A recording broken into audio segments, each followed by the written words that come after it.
Thank you very much. A lot of you already know me.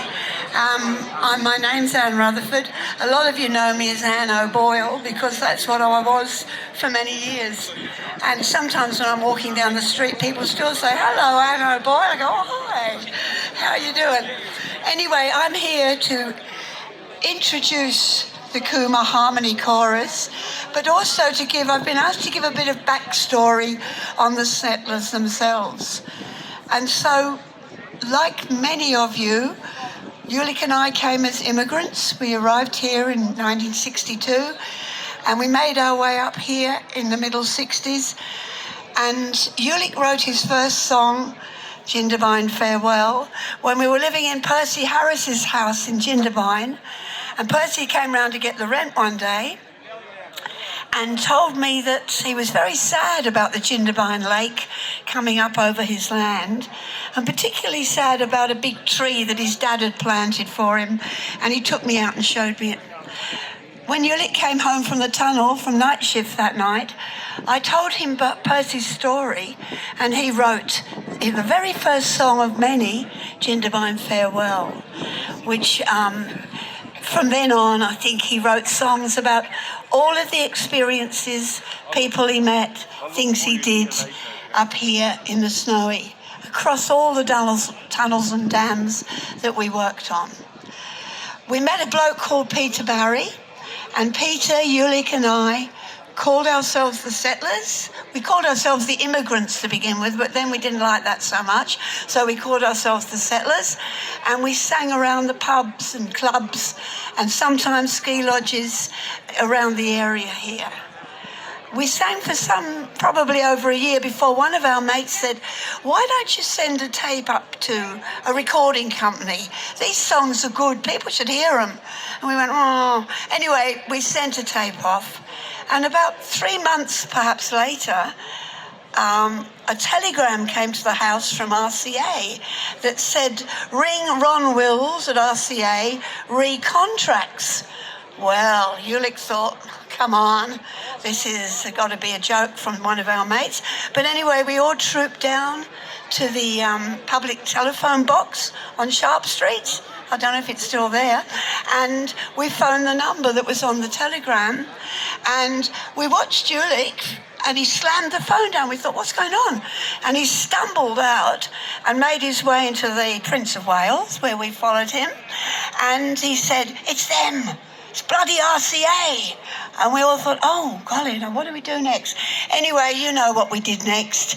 We went up there, we signed contracts, and we started writing songs.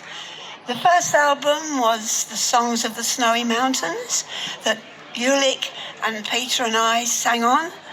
And the second one was more Songs of the Snowy Mountains that Ulick and Paul and I sang on. And just a bit of a word about this. Oh, and I must mention the third one that not many people know about. Peter, Paul, Ulick and me, some 7 or 8 years later, recorded another album, which is called West of Cooma. Some of you may have heard of that, some few of you may even have it, but there is another one out there somewhere. Anyway, to just talk briefly about the songs, which these lovely people behind me are going to sing a couple of. Ulick loved the pubs, and if you were listening to the speeches, I'm probably going to repeat a bit of that, so I won't say it all, but he loved all the different people that came from all the different nations around the place. Lots of Europeans, mostly I think Europeans. And after working the tunnels and dams, he along with them would turn up in one of the pubs in Cooma and have a good old night out. And the song The Cooma Cavaliers is about that kind of a night out, where there were so many blokes from different parts of the world. And on a serious note, quite often blokes who'd been fighting one another just a few short years before were now working together as one team, as the one mob working on the snowy together to make the great engineering enterprise that you now call Hydro 1, and of course in our day we called the SMA. As well as the fun times up here, there was sad times too. And there's some songs on our records that tell real stories of really bad things that happened. Ulick was in the tunnel when Big Pedro was killed. And we all knew Olaf Groden, the Norwegian dozer driver man who rolled his dozer on the Jindabyne Dam. And so we lost some friends as well as made very, very many. Now, some of you here worked on the Snowy for years and years, but I think not very many of you were there in 1949 when the first shot was fired at Adaminaby. If you were, welcome, you're doing well. And as one of the ministers said, you're looking better now 5 years on than you did 5 years ago. And I wish I did, but anyway, that's life, isn't it? When we first sent the tape off to RCA, just as a little aside, Ron Wills said it was the worst tape, the worst noises, ruffian, with some of the nicest music on it. And so they decided to give us a go and see how we went off the tape when we could actually, in a studio, making a record.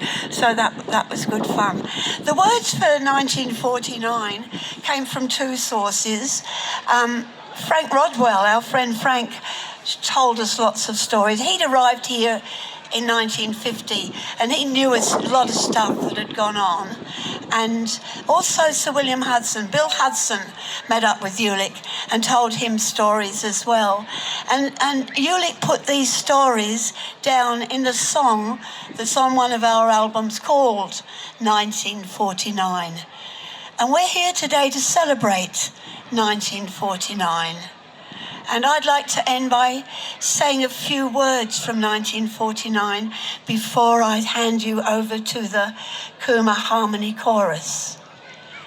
Snow was a-falling against my tent at Guthaga Dam the night I was sent to get some straw from a shed a mile away. It was soft beneath my weary bones, for there weren't no beds, and it was better than stones, and maybe I was better then than I am today. So let the white snow fall soft upon these hills, and let the years pass by a man. What matter if he feels? There's something of value left behind when he came from the breed of the building kind that lived and worked and made the snowy scheme. Now I'd like to invite the Cooma Harmony Chorus to sing, and I'd like you to give them a good welcome. Thank you.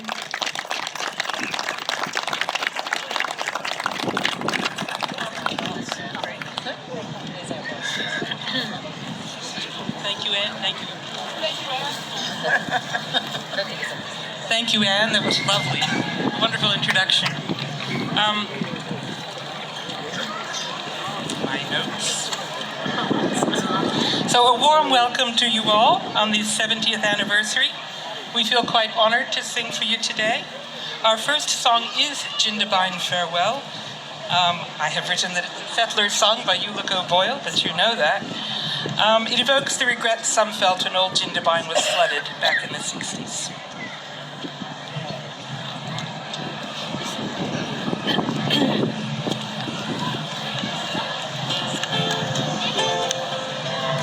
It's time to